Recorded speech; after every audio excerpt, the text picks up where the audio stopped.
যাবো, তাড়াতাড়ি আয়। আরে তুই আগে আমার সাথে আয়। তুই আয় তো, তুই এত বড় সর্বনাশ আমার করে দিলু, আর তোকে আমি রেখে দেবো। তাড়াতাড়ি আয়। কি হয়েছে আমাকে বলো তো। কি হয়েছে? হ্যাঁ কি হয়েছে তুই বুঝিস না? তুই আমার গায়ে গরুটা কবুলা পাই। সি সি সি, আগে চল চেয়ারম্যানের কাছে যাই, তারপর তো দেখি নেব। শোনো মেয়ে, বলেন। জেদ রাগ জিনিসটা ভালো না। একটা মেয়ের জন্য স্বামী হচ্ছে পৃথিবীর উপর সবচেয়ে বড় জিনিস। তুমি রাগ জেদ বন্ধ করে তুমি আজকেই স্বামীর বাড়িতে চলে যাও। আমিও সেটাই বলতেছি, শুধু শুধু জেদ করা ঠিক না।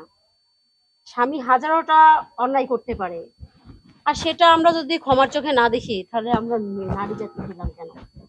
তারা হাজারো অন্যায় করবে, ভুল করবে, আমরা সেটা সংশোধন করব, তাকে সঠিক পথে ফিরাবো, এটাই তো আমাদের কাজ, তাই না? ঠিক আছে ম্যাম, মানে বিষয়টা হচ্ছে যে আমরা আজকে বইছি কার জন্য, সে কই চেয়ারম্যান সাহেব? আরে সুমন কই? যাকলে শালে না। ওই দিকে আয় তুই। আরে আয় তুই, দাঁড়াও। এখানে নিয়ে এসে আমার চেয়ারম্যান সাহেব, বিচার বইছেন? ওই বিচার বন্ধ, আগে আপনি আমার বিচার করে দেন। হ্যাঁ, একটা বিচার করতেছি, এই বিচারটা শেষ হোক। চেয়ারম্যান সাহেব, আমার বিচারটা বেশি গুরুত্বপূর্ণ। ও আমার স্বামী, কিন্তু ও আমার গায়ে গরু। কি হয়েছে কি? আচ্ছা ঠিক আছে, তাই করে বেঁচে থাকবো নাকি? আরে না, বেশি গেলে তো তার দেহ কয়টা হাতে আসতো। ওরে হারামজাদা। চেয়ারম্যান সাহেব, ও আমার গায়ে গরুটার সাথে সি সি সি, আমি কবির পাচ্ছি না। কি বলি? চেয়ারম্যান সাহেব, ও চেয়ারম্যান সাহেব, আমার একটাই গায়ে গরু। আপনি আচ্ছা কি হয়েছে কি ব্যাপারটা আমাকে খুলে বলো। আমি কবির পাচ্ছি না। ও আমার গায়ে গরুটা কাকে পায়? ম্যাডাম জবাই করে দিছে নাকি? না না, না, না। আচ্ছা আচ্ছা আচ্ছা ঠিক আছে। এই মুকুল, এই কেন করছেন? আর আমি গরু জবাই করবো কেন? জবাই করেনি। শোনেন জবাই শুনেন কি আগে আচ্ছা এই মুকুল, আগে ওর থেকে শোনেন গরুর কি হয়েছে। কি হয়েছে কি তুমি খুলে বলো আমাকে। চেয়ারম্যান সাহেব, আমি তো একটা মেয়ে মানুষ, আমি এসব কথা কেমনি করে কব? এই থামো। হ্যাঁ। খালেদ হ্যাঁ জি ম্যাডাম বলেন তো। গায়ে গরু বিক্রি করে নাই, জবাই করে নাই, আর সবচেয়ে বড় কথা হইলো আমি তো এদেরকে চিনতেছি না। এরাটা বা কে, আর এদের গরুরই বা কি হয়েছে? একটু বিষয়টা দেখো তো। ম্যাডাম আপনার এই অভ্যাসটা চেঞ্জ করেন। যেই মেম্বার হয়ে গেছেন আর পশ্চিম পাড়া মুকুল ভাই ভোটলে আসবে তো শিখে লিছেন। আচ্ছা মুকুল, আচ্ছা আচ্ছা, তুমি বলো তো, খুলে বলো কি হয়েছে। আমি তো কিছু করি নাই, কিছু করো নাই, তোমার বয়স এসে আমি কিছু বুঝলাম না। আজকে আমাকে টেনে চলে আসছে। হেই, মিথ্যে কথা কবে না ভাবি, কিন্তু। মানে গরুর কি হয়েছে যদি না বলেন তা আমরা বুঝবো কিভাবে? আমরা তো আর গরু দেখি নাই। আচ্ছা আমি একটা কথা বলি। বলেন। উনি যখন কিছু বলতেই পারতেছে না, বিষয়টা উনার নিয়ে পেঁচাচ্ছে, তাহলে আপনারা কি বলেন? ওনার কাছ থেকে, ওনার মুখ থেকে আমরা শুনতে হ্যাঁ চাই। মুকুল ভাই। হ্যাঁ মুকুল ঠিক আছে, তুমি বলো। আমি বলবো, কিন্তু বলেন। আমি যে বলবো আমার কোন পয়েন্টে যে সেটাকে নিয়ে এসে আমি কোন অপরাধটা করছি কি করি নাই, সেই পয়েন্টটা যদি আপনারা না ধরে দেন তাহলে আমি কিভাবে বলবো? আহা না, তোমার বউ বলতেছে হ্যাঁ যে আমি মেয়ে মানুষ, হ্যাঁ, আমি বলতে পারতেছি না নিজের মুখ দিয়ে, তাহলে তো ঘটনা অন্যদিকে মোর। আকার ইঙ্গুতে বুঝবে। চেয়ারম্যান না দুটি দেবো করছে না কেন? না না থাম, খবরদার। এই মেয়ে, এই তুমি আমতাম তো করছো কেন? খুলে বলো। চেয়ারম্যান সাহেব, ও আমার তো একটাই গায়ে গরু। হ্যাঁ, ওই গায়ে গরু হাত পাও বাইদি, সি সি সি, আমি আর কবির পাচ্ছি না। বুঝছি বুঝছি বুঝছি বুঝছি বুঝছি, তুমি থামো। মুকুল, জি সি, চেয়ারম্যান সি, সাহেব, সি। এটা আমি কি শুনলাম? আমি তো কিছু বুঝতেছি না চেয়ারম্যান সাহেব। আমি বুঝতেছি না। আসলে আমি ওই ধরনের ছেলে না। কয়টা দেবো চেয়ারম্যান? মেম্বার সাহেব, হ্যাঁ। আপনি তো আমার ভালো করে চেনেন। আরে তুই তো আমার 2 নম্বর ওয়ার্ডেরই আর আমার সবচেয়ে কষ্ট যে আমার বউ আমার নামে এত বড় একটা বদনাম করলো চেয়ারম্যান সাহেব। এই পৃথিবীতে আমার বেঁচে থাকার ইচ্ছা হচ্ছে না চেয়ারম্যান সাহেব। এই শালা তোর আর জায়গা ছিল না। গরু হাত পাচ্ছ কি? হায় রে, আপনারা তো বুঝতেছেন না। শোনেন, কি হয়েছে তোমার? আমার এই বউ, এই যে এখন তো দেখতেছেন ফেকান দিয়ে কাপড় সুরবেন দা, এইরকম ফেকান দিয়ে কাপড় সুরবেন দে। আমার ওই গাই গরুটা বিয়ে এসে 1.5 মাস হয়েছে। গরুটার 10 কেজির দুধ হয়। টানতি মানতি মনে করেন যে আমার হাত পা থেকে শেষ হয়ে যায়। এই বউ হেল্প করতে করে নাই। এই গরুটার বোলানে কি জানো হয়েছে, গরুটা খালি লাইটতে দিয়েছে। আজকে বিশ্বাস করবেন না, আমার গাই গরু পালন দিয়ে রয়েছে দিয়ে আমার থোত নাই মেরে দিল এইভাবে, এই যা গাই গরু পালাগা, মানে এমন জোরে মারলো আমার এনে দাঁতের বিষ 3 দিন ধরে। মনে করেন সে ব্যথা তো পাইছি। পরে মনে করেন যে প্রথম নিয়ে গেছি চলে গিয়া ওই যে কি জানি কয় বালতি নিয়ে যাকে আমার এবার করে বসি চেয়ারম্যান সাহেব, কথা বুঝেন, এবার করে যেই টানছে এমন একটা নাতি মারিয়ে দিল, মনে করেন আমি উল্টে পড়ে গেলাম, বালতিটা ভেঙে গেল।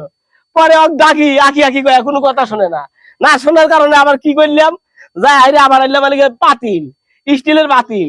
পাতিল এসে যখন 2 টান দিছি, আবার লাথি মেরে দিল, এমন জোরে দিল লাথি, মনে করেন আমার আঁটু সমানে শেষ। পরে কি করলাম, দেখুন একটু আগলা দড়ি আছে, ওই দড়ি দিয়া আচ্ছা মতো পাও পাইলাম, মানে ছাড় দিলাম চেয়ারম্যান সাহেব, ছাড় দিয়ে পরে টানানোছি না, আবার ওর মনে হচ্ছে মুখ দিয়ে বললে একবার জিবাইতে চাটন দিলে কিছু কইলাম না। দ্বিতীয়বার এমন গুঁতো মারলো আমার এই জায়গা রাখলো, মানে ও যে এই জায়গায় যে ওই ঘুষি দিয়ে যে বেতনও বানা দিছে, গরু সিংটু লাগার পরে ওই বেতনও কমে গেল। তাহলে আমি আর কিছু কইলাম না, আবার টান দিবেন আবার মুখ দিয়ে দিছে। না ফের ওই গলার যে দড়ি আছে মেম্বার সাহেব, ওই দড়িতে মনে করেন যে আচ্ছা মতো খাটো করে বাঁধছি, বাঁধার পরে এখন মনে করেন যে তারপর আবার যখন টানে বেঁধেছি, মেঙ্গুজ খালি বাড়ি মারে। তা মনে করছি যে মাছি টাছি ধরছে, বাড়ি টাড়ি দিতেছে, মাছি টাছি তারা দিলে পরে চলে যাবে নি। পরে কি করছে, ফ্যান দিছি তা বাড়ি দেয় না। ফেরে চেয়ারম্যান সাহেব এখানে একটা ঘটনা ঘটে গেছিল, ওই যে পশ্চিম পাড়া বিয়ে খেতে গেছিলাম আফজালের, যাওয়ার পরে মনে করেন যে খাওয়া তো খুব একটু বেশি। পরে কি করছে, মনে করেন যে খাতি খাতি গেছে ফুলে, তো বেল একটু ফাটা ছিল, ওই ফাটা থেকে যখন পেট ভরে গেছে বেল গেছে ছিঁড়ে। তখন আমি কি করছি, ওই বেল কেনার মতো সময় পাই নাই, টিয়া পয়সা হাতে নাই, দুধ বেচা টিয়া দিবে 1 সপ্তাহ পরে, না ফিরে দড়িতে বেল বাঁধছি। এখন আমি দেখি যে নেঙ্গুষ্ট যদি আমি না বান্ধি তাহলে তো আমার পরিস্থিতি খুবই খারাপ। তখন আমি কি করছি, ওই বেলটা খুলে নেঙ্গুষ্ট ওই এরাতে বাঁধতে থুছি, বাঁধতে দিয়ে গরু টানতেছি। আর মনে করেন আমার প্যান্টটা তো একটু লুজ, মনে হলেন যে প্যান্টটা নিচ বিলে পড়ে গেছে। এখন আমার বউ এসে এই তো দেহে এই যে দৌড় বেড়ে আপনার কাছে নিয়ে এসে। তাহলে তো সবই ঠিক আছে, এটা কি? খালেদ, হ্যাঁ ম্যাডাম, খালেদ, এই ধরনের সালিশ করার জন্য কি আমরা বসে থাকি? বিষয়টা হচ্ছে একটু ভুল বোঝাবুঝি, মানে হয়েছে কি মেম্বার সাহেব, আমি চেয়ারম্যান বুঝতে সাহেব- পারছি এই হ্যাঁ। ধরনের কথা আর তোলার প্রয়োজন নাই। আমার মনে হয় কি এটা ওদের পারিবারিক ব্যাপার। আর এই যে বউ, ঘরের বিষয়গুলা একটু ঘরে রাখার চেষ্টা করো, ঠিক আছে? বোঝেন এই যে- না, টিকটক টিকটক এ যত নষ্টের গোড়া হ্যাঁ মেম্বার সাহেব সব সময় টিকটক করে। আচ্ছা ঠিক আছে। এই এই এই মিয়া, মেম্বার আপা, আপনার বউকে আপনি ঠিক করতে পারেন না? আমি কিছু বললাম এবং মারে। এমন স্বামী যে আপনার বউ আপনি কলার ধরে এই সালিশের মাঝখানে নিয়ে আইছে, কেমন স্বামী আপনি? যান মেম্বার বউকে আপা, ঠিক করেন, যান। দাঁড়ান দাঁড়ান, চেয়ারম্যান সাহেব কি বলবেন? আমি বলি। এই মিয়া, তুমি নিজের চোখে যেটা দেখো নাই, তুমি বান্দা দিকে সন্দেহ করছো। এই সন্দেহের কারণে কত নারীর ঘর ভেঙে যাচ্ছে তুমি জানো? এই সন্দেহের কারণে কত ফ্যামিলিতে অশান্তি তুমি জানো? এই সন্দেহের কারণে মার্ডার খুনাখুনি পর্যন্ত হয়ে যাচ্ছে আমাদের দেশে, আমাদের সমাজে। এই সন্দেহ জিনিসটা খুব খারাপ। এই দেখো, তুমি সন্দেহ করে তোমার স্বামীকে নিয়ে আসে ঘর সালিশ মজলিসে তাকে ছোট করলে, তাকে অপমান অপদস্থ করলে, এটা কি তোমার ঠিক হলো? আরে চেয়ারম্যান সাহেব, আরে গত সপ্তাহে যে সালিশটা আপনি করলেন না, সন্ধ্যার গায়ে দুজন ডিভোর্স হয়ে গেল। পরে কি শুনলেন যে কারো দোষ নাই, শুধু ও ফোনে কার সাথে কথা কয়, ও কোনে কার সাথে ফোনে কথা কয়, এই তার জন্য একটা সাধারণ সংসার হয়ে গেল। যাও। আর খালেদ, আরেকটা বিষয় জানিস কি, এই সন্দেহের কারণে অনেকের জীবনও নষ্ট হয়।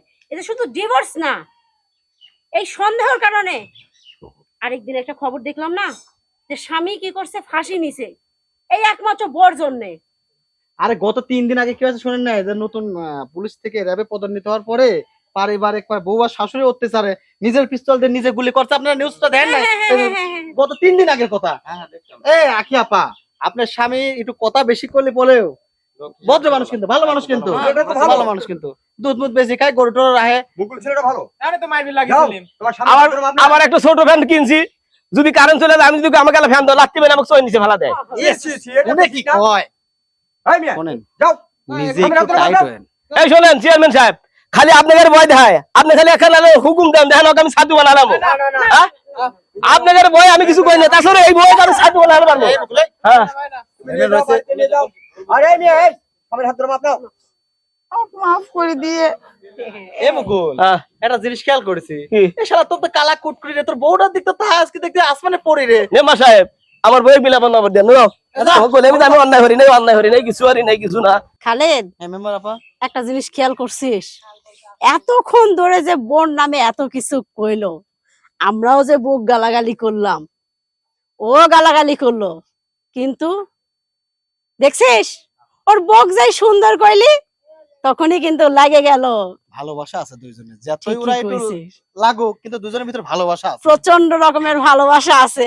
যাক, দুজন ভালো থাক, ভালো থাক। এটাই আমরা চাই। হ্যাঁ, হ্যাঁ, হ্যাঁ। আচ্ছা, এই মিয়া, শোনো, আমি কি বলছি স্যার শুনছো? তুমি দেরি না করে আজকেই তুমি তোমার স্বামীর বাড়িতে যাবে। স্বামী ছাড়া কিন্তু একটা মেয়ের কোনো মূল্য নেই। কেবল বুঝতে আপনার পারছো? সামনে কি ঘটে গেল?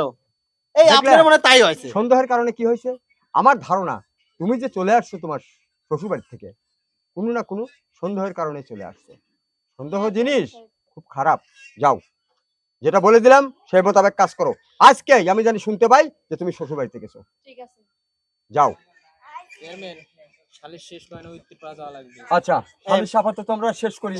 হ্যাঁ, মেম্বার আরেকটা সাহেব, কথা আছে চেয়ারম্যান সাহেব। হ্যাঁ। এই অনামিকা আপা আমার মেম্বার সাহেব অতিরিক্ত উচ্ছৃঙ্খল কাজ করতেছে সমাজের ভিতরে। হ্যাঁ? আরে গত সপ্তাহ 15টা আপনি টিউবওয়েল দিয়েছেন ওনাকে, হ্যাঁ। আমি 5টা পাই মেম্বার হিসাবে, উনি পাইছে 15টা, পরে শুনে 8টা বেচছে। কি মেম্বার সাহেব, কথাগুলো কি ঠিক? শোনেন চেয়ারম্যান, এই মেম্বারের বেতন কয় টাকা পাই কোন? এই যদি দুই একটা কল নাই বেশি, তাহলে হাতে টাকা পড়ি আসে কোনথেন? না না, এই যে ভুলগুলো আপনারা করেন, টাকার চিন্তা করেন। আমি ধরেন চেয়ারম্যান, হ্যাঁ, আমি কিন্তু নির্বাচনের আগে আমাকে ক্যানভাস করতে হয় না, পরপর 3 টার্ম আমি চেয়ারম্যান। কেন? জনগণের হক জনগণের হাতে ঠিক মতো আপনি পৌঁছা দিবেন। আপনি কোনো ভোট তার কাছে যাচ্ছেন? আপনি খরচ করেছেন 3 লাখ টাকা চেয়ারম্যান নির্বাচনে, আর আপা 50 লাখ টাকা খরচ করে মহিলা মেম্বার হয়েছে। আর শোনেন, আমি যে ফেসবুক গ্রুপটা খুলেছি, আমাকে 5টা টিউবওয়েল দিয়েছেন, আমি কিন্তু সারা জেনে জেনে দিছি ফেসবুকে ছবি দিয়ে জনগণের ভালোবাসা কামাই করতেছি। আচ্ছা ঠিক আছে, যা করছেন করছেন, পরবর্তীতে ফার্দার আর এই ধরনের করবেন না। আচ্ছা যার ঠিক হক আছে। তাকে বুঝাই দিবেন। চেয়ারম্যান সাহেব, আমার আবার পশ্চিম পাড়া একটা লাইটের কাজ বাকি আছে, ওটা হ্যাঁ, যাবো। আচ্ছা ঠিক আছে, তাহলে তাহলে আজকে উঠি মেম্বার সাহেব, যান। আচ্ছা ঠিক আছে। আচ্ছা। আপনি একলা, আপনি একলা। এই খালেদের কোনো বুদ্ধি শুদ্ধি হবি না, হ্যাঁ? তোর এই কথা যাই এই জায়গায় কওয়া লাগবে। আরে তোর 5টা দিছি, তুই ক আরেকটা দেই তো। এই সালিশের শেষে এসে শেষ পেরেকটা আমার বুকেই তোর মারা লাগবে। গদ্ধ প্রায় এরা জীবনে কিচ্ছু করে খাইবার পারবি না। আমার জন্য 2 টাকা পাচ্ছি রে, এখন তাও পাবো না।